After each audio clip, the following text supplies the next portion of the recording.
open in prayer. Lord, thank you for bringing us all here safely. Thank you for those that could come, and thank you for those that unfortunately couldn't come, but they're watching on the live stream. I hope to share my testimony and hope it to strike some people who came here to listen to it. In Jesus' name we pray. Amen. Amen. Okay. So, hey everyone, thank you for coming tonight. As suggested, I would like to share my testimony with you, which has led to where I am right now. Announcing shamelessly in front of all of you that I believe in the claims of Jesus Christ and I want to follow his teachings. So in 2004, Jehangir Nursing Home, hospital in Pune, India. On April the 5th, my friend Sananya was born there. And a month later, I was born at the exact same hospital, May 20th.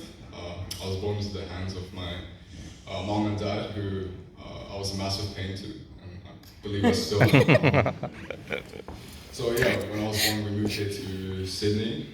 When I was 3, my little sister was born, and we moved around the 21 districts, from Para to Wentworthville to Carlingford. Yeah, we live here now in Carlingford. And this was all before I was 8 years old.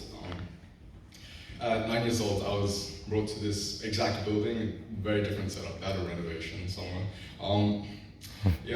This is where the West Pendant Hills Community Church gathered, and led by Pastor Tim, of course. I was part of this church family all the way till I was 15, in which Pastor Tim and the church brought me up and taught me, I also grew with Livewire, the youth group here, which, coming home without any injuries was a blessing from God. Also, growing up a follower of Christ, something common I would hear among other followers was that I have put my faith in Jesus Christ, who offered to save me from the punishment I deserve. In the obligation of being born into a Christian family, I accepted that statement, but it was in blind faith.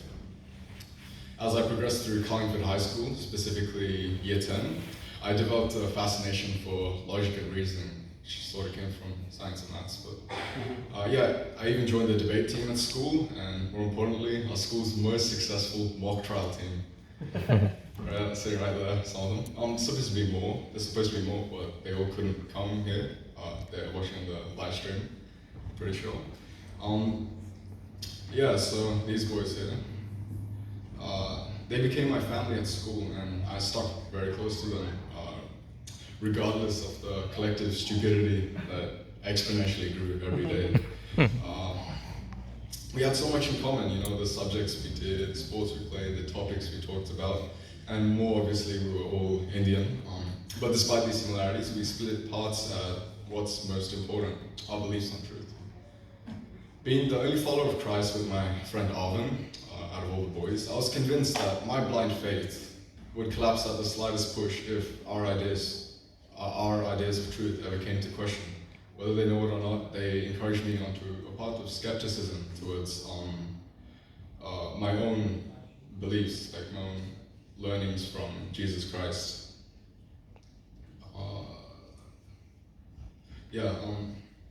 So when I say skepticism, I mean that I was not afraid of questions and propositions that challenged my blind faith. It was shook to the point where I was even depressed by how weak I was in my faith.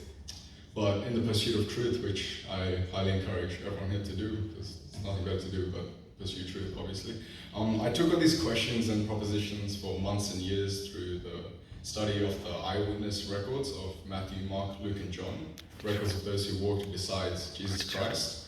I even examined scholars such as Cliff Nischal, Frank Turek, Ravi Zacharias, David Wood, Nabil Qureshi, and many more who have studied the documents and external evidence regarding how Christ lived, what he taught, how he died, how he came back to life. Through extended research, comparison, and perseverance, I solidified my belief in Jesus' claims as strongly supported by logic and reasoning, that he is truly the way, the truth, and the life for now and beyond death, as he claimed to be. So over that time, I became a part of a new youth group called Inspire Youth, who are mostly here tonight, and I thank them for their general support. throughout recent times, such as helping me fix my super bent personalities and doubts that I've had over the past year. Yeah, we've done plenty as a youth group. We even conducted a Christmas party at my place, which some guys here attended.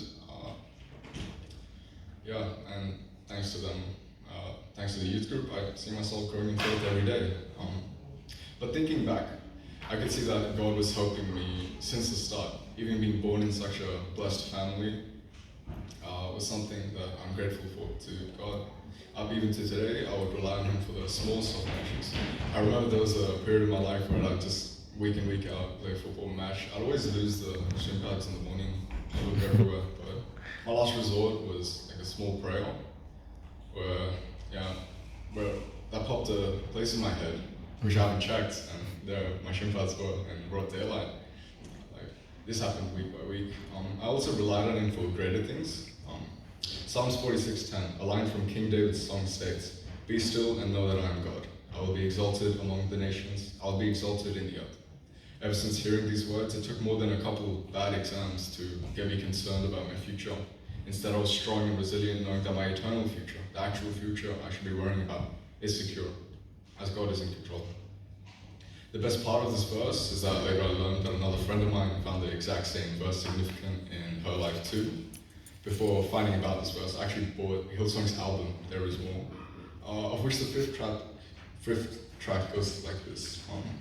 Be still and know that the Lord is in control. Be still, my soul. Stand and watch as giants fall. I won't be afraid, for you are here. You silence all my fear. I won't be afraid, you don't let go. Be still, my heart, and know. And all that's all that goes through my head in times of stress and confusion. I listen to this song whenever I can to remind me that I'm in good hands.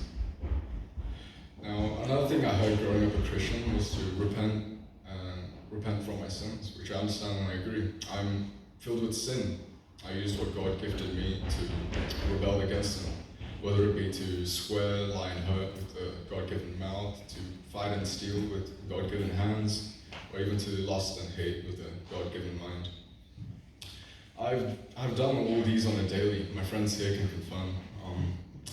When I was a kid, watching other people's baptisms, I thought, just because I dip myself in water, does this all go away? I grew up to realize that I'm still a terrible person, and yesterday, today, and for days to come. I deserve hell punishment, and only one person has ever offered to take it for me.